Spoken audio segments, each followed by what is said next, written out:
Hello everyone, तर आज आपण बनवणार आहोत एकदम साध्या पद्धतीनं खिचडी।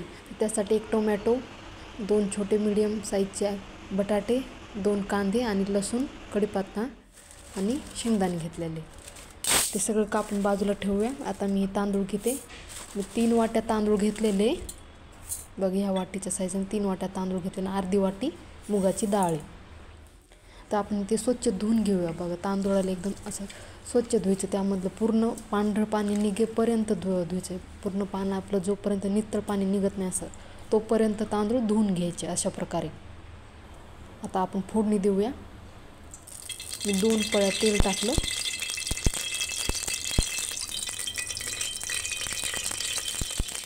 मोहरी टाकली, आता जिरी टाकली। ते छान तडतडून घ्यायचे। आता कांदा टाकला, 2 मीडियम साईजचे कांदे घेतले होते मी। कांदा आपला थोडासा लालसर होऊन द्यायचा, थोडासा काहीतरी।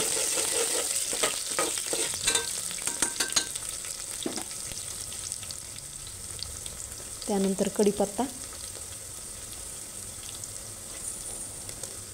कुटलेला लसूण, लसणाची मी पूर्ण 1 कांडी घेतलेली मीडियम साईजची।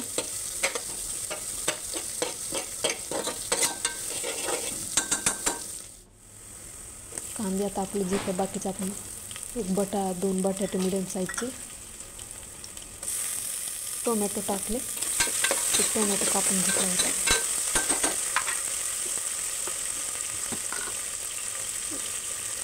त्यामध्ये आता आपण 2 चमचे मीठ टाकले,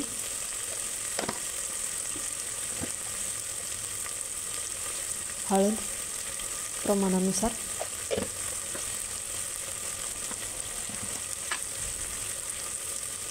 प्रवीण मसाला टाकले मी 3 चमचे, छोटा चमचा माझा। मी जर जास्त तिखट खात असेल तर अजून वाढवू शकता। ते पाणी टाकून घेतलं थोडंसं, असं तेल सोडेपर्यंत परतून घ्यायचं। नंतर जे आपण धुवून घेतलेले 3 वाट्या तांदूळ आणि अर्धी वाटी डाळ, म्हणजे 3.5 वाट्या हे तांदूळ धुवून घेतलेले, ते लगेच त्याच्यामध्ये टाकून परतून घ्यायचे छानपैकी। कधी पण खिचडी करताना ना असे तांदूळ परतून घ्यायचे, म्हणजे खिचडी एकदम चवदार होते। सगळे तांदूळ टाकायचे। खिचडी जे तांदूळ आहेत ते एकदम छान परतून घ्यायचे। 2 ते 3 मिनिटं चांगले परतून घ्यायचे हाय फ्लेमवर।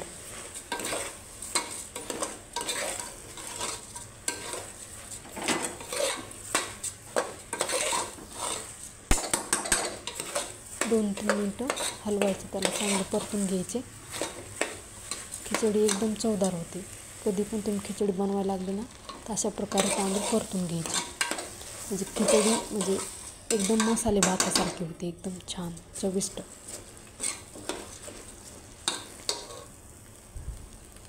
आता आपण 3.5 वाट्या तांदूळ घेतलेले, 3 वाट्या तांदूळ, 1 वाटी, 3 वाट्या तांदूळ घेतलेले ना, अर्धी वाटी मुगाची डाळ। तर त्याच्यासाठी 3 वाट्या तांदूळासाठी 6 वाट्या पाणी टाकायचे।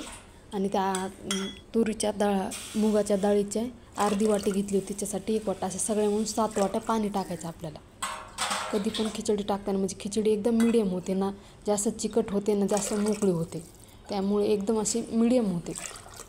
त्यासाठी मी कधी 1 वाटी तांदूळ असलं 2 वाट्या पाणी टाकायचं, हे त्याचं माप आहे। तुम्ही कधी खिचडी करताल ना तेव्हा हे नेहमी लक्षात ठेवा। खिचडी एकदम परफेक्ट होऊन जाते। चांगलं मिसळून घ्यायचं, सगळं हलवून घ्यायचं। असं काही तांदूळ वगैरे वरती राहिला ना तो काढून टाकायचा, म्हणजे व्यवस्थित। कधी झाकण लावताना शिट्टी वरती करायची, म्हणजे हवा जाते इझिली लागून जाते। खिचडी शिजलेली आपली बघा, 4 शिट्ट्या होऊन द्यायच्या। बघा, एकदम म्हणजे जास्त अशी चिकट पण झालेली नाही, खूप मोकळी पण झालेली नाही। खूप मोकळी झाली ना असं घास बसल्यासारखं होतो खाताना, ते आपली एकदम खिचडी तयार आहे मस्तपैकी। तुम्हाला जर माझी खिचडीची रेसिपी आवडली असेल तर चॅनलला सबस्क्राईब करा, लाईक करा, शेअर करा, कमेंट करा।